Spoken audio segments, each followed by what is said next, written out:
الزوج ده خرج من اوضته وهو متعصب جدا وقال لمراته: هو انت كنت ماسكه التليفون بتاعي؟ قالت له: اه، انا لاحظت انك اليومين دول بتقعد تتكلم مكالمات طويله مع بنت طول الليل. مين البنت دي؟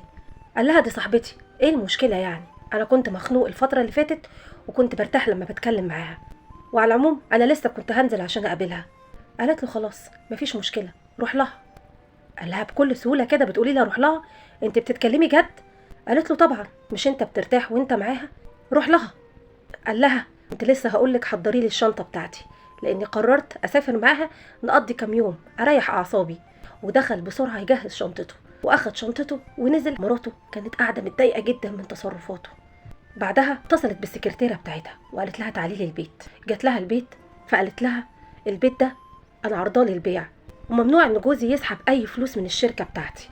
الزوج سافر ورجع، حاول يتصل بمراته، لقى انها عامله له بلوك من كل حاجه. وفجاه لقى مراته نازله من البيت، جري عليها قال لها: انت ازاي تعملي لي بلوك؟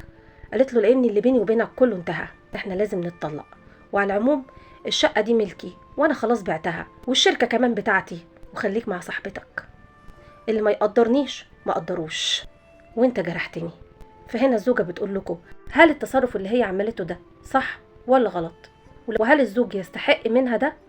منتظره ردكم في التعليقات، وصلوا على النبي.